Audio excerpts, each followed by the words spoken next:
In the autumn of 1878, a census enumerator named Fordham Reese was assigned the Upper Gauley River District of Nicholas County, West Virginia, a route that covered a series of farms scattered across highland plateau country that had been sparsely settled since before the Revolution, and that had, in the decades following the Civil War, grown more insular and more removed from county administration than it had ever been before. Reese was methodical. He had covered rural census routes for 2 prior cycles and understood the diplomacy required for visiting households that had not seen an outside official in a decade. He knew how to be patient. He knew how to record what he was given without pressing for what a household had decided not to share. On the 5th day of his route, Reese arrived at the property of the Vess family on the north branch of the Gauley, 3 hours by foot from the nearest neighboring farm, and he found something that he recorded in his official enumeration, reported to the county clerk in Somersville, and then formally requested be removed from the public record and sealed in the restricted archive of the state government in Charleston. This was not standard procedure. It had no precedent in his prior census work. He did it anyway, and he did it within 48 hours of completing the Vess enumeration, before the memory of what he had seen had time to settle into something he could rationalize away. The West Virginia Auditor's Office sealed the record. It remained sealed for 61 years, until a researcher working on a study of post-Civil War Appalachian demography submitted a formal request in 1939 and received, after a 14-month review process, a partial transcript with significant sections redacted. The full transcript has never been released. What the partial transcript contains, and what the correspondence between Reese and the auditor's office describes around the edges of what the sealed record holds directly, is what this account is built from. Before we begin, drop your location in the comments and tell me what time it is where you are. Fordham Reese walked into that hollow on a clear October morning with his ledger and his pencil, and he came out a different man. I want to know where you were sitting when you hear what he found. Nicholas County, West Virginia in 1878, was a county that post-war Reconstruction had touched lightly and moved past quickly. The war had been particularly complicated in the Virginia and West Virginia highlands, a region where loyalties had divided not only between North and South, but between the lowland planter class and the mountain subsistence farmers who had voted to separate from Virginia in 1863, largely because they had no stake in the plantation economy and no interest in dying for it. The aftermath of that split left a county landscape that was politically confused, economically depleted, and, in its most remote sections, functionally disconnected from any government authority, not prepared to make a very long and difficult journey to exercise it. The roads in the Upper Gauley district were, for 4 months of the year, something closer to creek beds than roads. The county court in Somersville might as well have been in a different country for the families who lived at the top of those ridges. The census had not been reliably completed in the Upper District in 1870. The previous enumerator turned back before reaching several higher properties, citing impassable roads in the advanced season. Reese had been assigned the district because he was known as a man who would not turn back. He did not turn back. He wished afterward that he had. The Vess family had been on the North Branch property since at least the 1830s, isolated in a way that went beyond mere geography. The nearest church was 4 hours by foot in good weather. The nearest school had never reached them at all. The family's connection to the county economy consisted of a twice-yearly trip to Somersville, spring for seed and salt, autumn to sell whatever surplus the land produced. For the months between those trips, the North Branch Hollow was its own world, operating by its own calendar and its own understanding of how things were done. There was no one to contradict it. There had not been, for as long as any living member of the family could remember, any sustained outside contact that would have introduced a competing framework. The Hollow had been making its own decisions for 2 generations at minimum, and those decisions had accumulated into something that no longer resembled the frameworks of the society 30 miles east in Somersville. The head of household in 1878 was a man named Caleb Vess, whose age Reese recorded as approximately 60, though he noted in his private correspondence that this was uncertain because Caleb himself did not know it and deferred when pressed to his wife. The wife's name was Marin. Her age was similarly unmeasured. She was a lean, still woman with hands that moved continuously, sorting, mending, working at something, even when the rest of her body was at rest, and with eyes that Reese described in his letters as watchful, in a way he found difficult to meet directly for long. They had, by Caleb's account, 9 living children, ranging from a young adult son named Dob to an infant whose name Caleb could not immediately supply. 9 living children. Reese noted this in the official ledger and then, in his private correspondence, flagged the phrasing. Not 9 children. 9 living children. As though the alternative category, the non-living, was a population large enough and recent enough to require the distinction be made explicit. As though Caleb Vess understood precisely what a census was counting and wanted to be careful about which category he was presenting for the count. Reese conducted the standard enumeration questions. He recorded names, ages, occupations, the basics of the farm's production. He was professional and efficient. It was when he asked the standard question about deaths in the household in the prior 10 years that the conversation shifted into territory his vocabulary was not built to navigate. Caleb Vess said there had been 4 deaths in the prior 10 years, 3 children and 1 adult. Reese recorded the names. The adult death was a man named Amos Vess, identified as Caleb's younger brother, who had died in the winter of 1874. When Reese asked the cause of death, Caleb considered for a moment before answering. He said Amos had died of the sickness that comes when a man stops being useful. Reese wrote this phrase in his enumeration notes with a marginal question mark. He then asked, as was standard procedure, where the 4 deceased were buried. Caleb said the burial ground was at the north end of the property, up the branch, and Reese was welcome to walk up and look if he needed to. Reese walked up to the north end of the property. What he found was not a family burial ground in any conventional sense. There were graves, more than 4. Consider the grave were fieldstone, the materials that had served as markers on every property Reese had visited in 20 years of rural enumeration work. They were cut from a single material that he described in his correspondence as bone, or a substance closely resembling bone, worked flat and driven into the ground at the head of each mound. Each marker had marks cut into it, not Roman letters, not any script Reese could identify, arranged in short rows of symbols, different on each stone. The graves varied in size in a way consistent with individuals ranging from small children to adults. He counted 19 markers before he stopped counting. He stopped not because he had reached the end of the row, but because he had reached the end of what he felt capable of processing alone, 3 hours from the nearest neighbor on a property where he had just been told that the criteria for dying included ceasing to be useful. He walked back to the Vess house. He completed the enumeration without showing any change in his manner, because Fordham Reese was a professional, and he understood precisely what his situation was. Outnumbered, far from help, no one coming to look for him for several days at minimum. He said goodbye to Caleb and Maren Vess and the 9 living children, and he started down the branch road. And he did not stop walking until he reached the county road, and then he kept walking until he reached Summersville. He arrived at the county clerk's office in a state that the clerk's own journal entry for that day described as badly shaken, unlike his usual bearing, and unwilling to speak fully of what had unsettled him until he had sat for a considerable time and taken water. The enumeration was filed. The request to seal was filed with the auditor's office in Charleston the following week.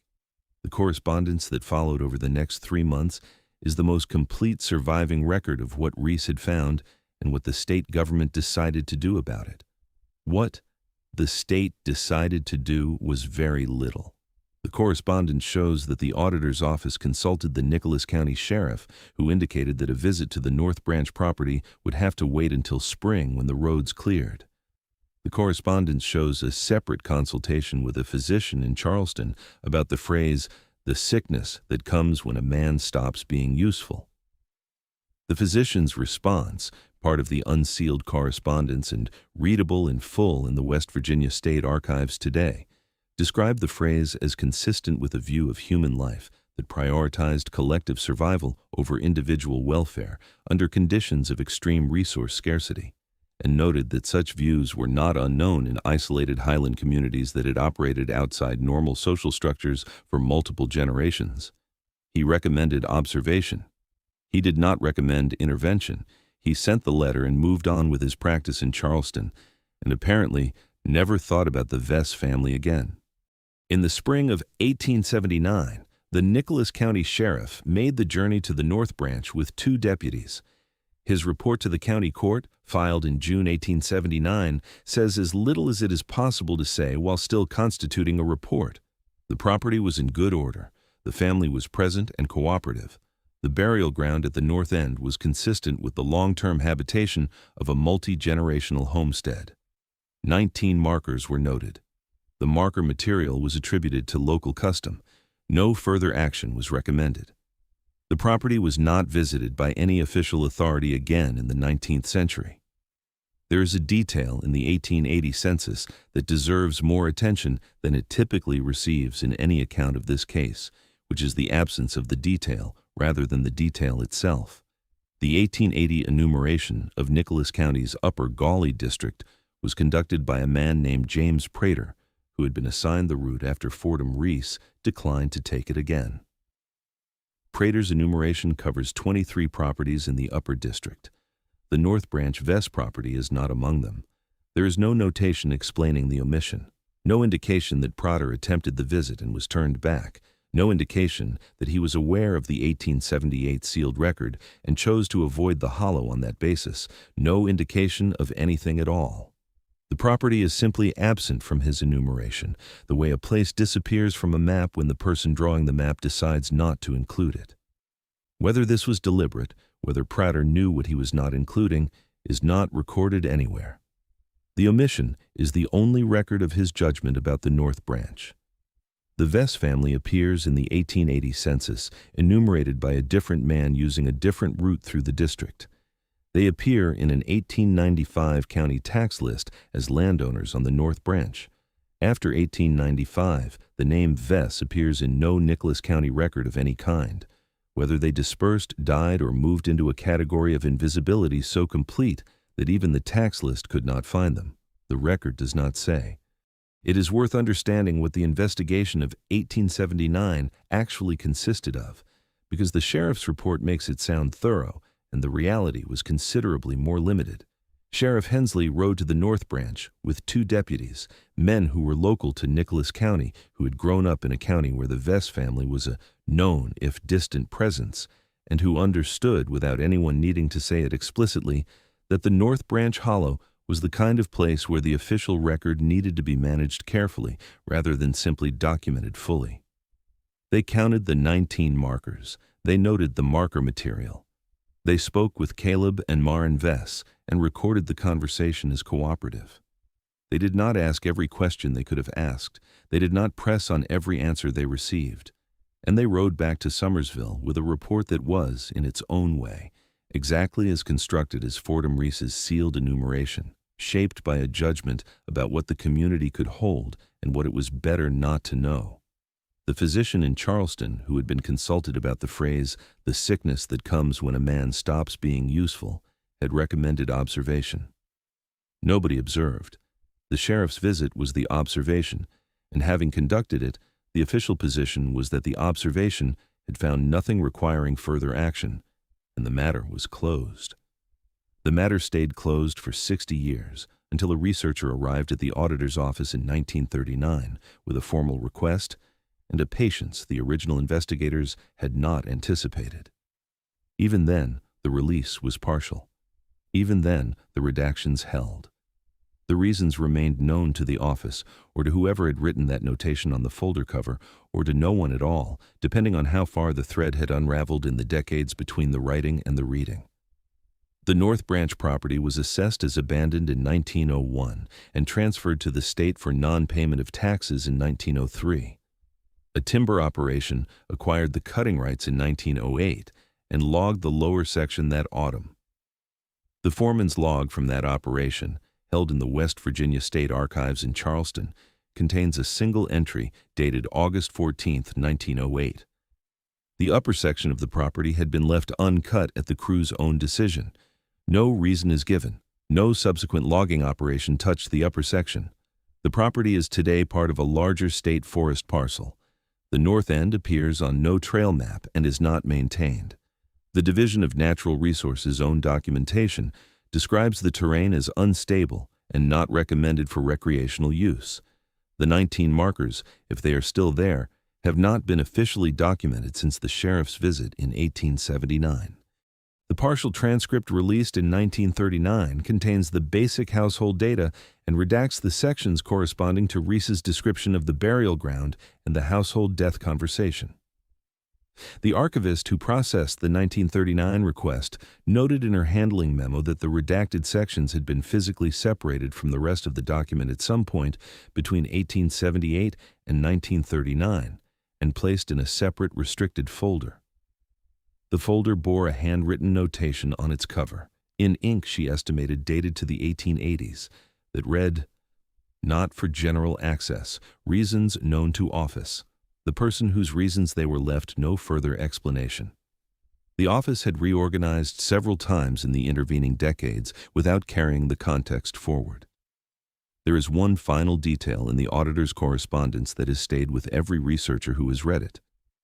At the end of his letter requesting the seal, after he had described the burial ground and the markers and the phrase about Amos Vess's death, Rees wrote, "I do not know what this family has been doing in that hollow, or for how long, or by what understanding of human life they have arrived at it.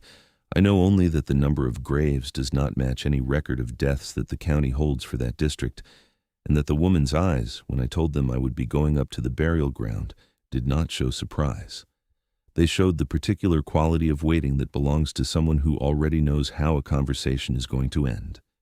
He retired from census work in 1882.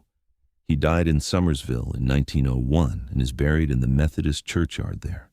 His headstone has his name and his dates and nothing else, which is what most headstones have.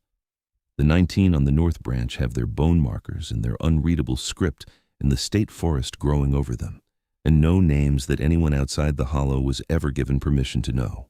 Here is the question the Vess family leaves behind, and it does not resolve cleanly from any direction. Isolated communities under conditions of extreme resource scarcity develop internal codes for managing survival.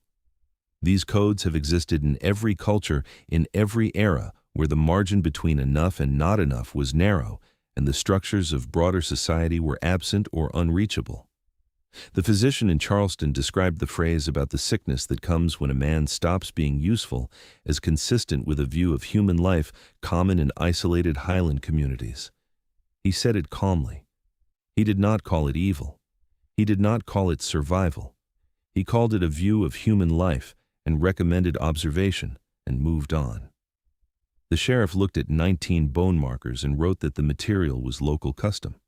The auditor's office sealed a folder with a notation that said, "Reasons known to office," and the reasons stayed in that office until everyone who had known them was dead, and then the reasons were simply gone. Every person who encountered the Vess family's hollow decided in the end not to look at it directly. Rees was the only one who could not make that choice because he had already looked. He asked for the seal because he understood that what he had found was something the public record was not built to contain without causing damage it could not repair. Was what happened on the North Branch monstrous, or was it the logic of survival carried to its conclusion in a hollow where no one was going to interrupt it, by people for whom the choice between feeding 9 living children and caring for those who had stopped being useful was a calculation that the cold and the scarcity had made very simple? And here is the version I want you to sit with. The discomfort we feel looking at it, is that genuine moral horror, or is it the discomfort of proximity to something we prefer not to examine, because examining it requires acknowledging that the distance between our world and the North Branch of the Gauley is thinner than we like to believe? Drop your answer in the comments. I want to know where the line is for you. If these sealed records and buried histories are the reason you found this channel, subscribe and ring the bell. There are more restricted folders in more state archives than anyone has counted. Some of them have been there since the 1870s. Some of them have notations on the cover that say only "Reasons known to office."